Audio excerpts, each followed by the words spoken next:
Welcome, friend, in my YouTube channel. Namaskar.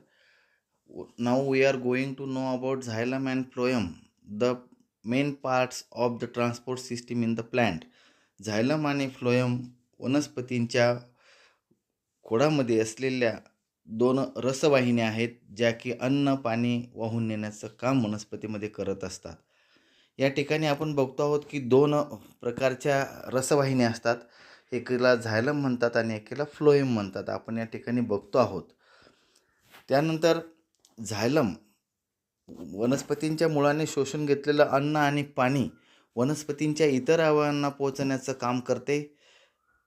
त्यामुळे मुळांनी शोषलेलं जे अन्न म्हणजे जे काही आपण त्याला न्यूट्रिएंट्स म्हणतो ते आणि पाणी वाहून नेण्याचं काम हे झायलम करत असतं.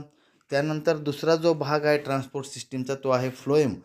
फ्लोएम वनस्पतींच्या पानामध्ये तयार झालेलं अन्न वनस्पतींच्या इतर अवयवांना पोहोचवण्याचं काम वनस्पतीमध्ये करत असतो.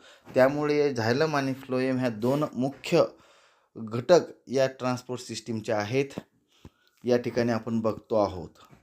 झायलम shows in blue color and phloem in green. Okay. आता आपण बघणार आहोत की आपल्याला झायलमचं वर्क कसं आठवणीत ठेवायचं आणि फ्लोएमचं वर्क कसं आठवणीत ठेवायचं.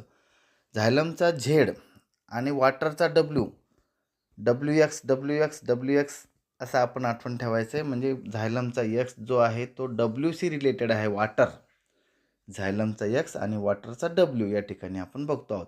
असं आपण ठेवायचं, अशी त्याची जोडी लावायची, म्हणजे आपल्याला ती ट्रिक आपल्याला आठवून राहील. त्यानंतरचं काम आहे फोटोसिंथेसिस. व पानामध्ये होतं आणि फूड तयार होतं. फूड आणि फ्लोएम, पीएच आणि एफ. फ्लोएममधला पीएच आणि फूडमधला एफ असं आपण आठवणीत ठेवायचं आहे. धन्यवाद.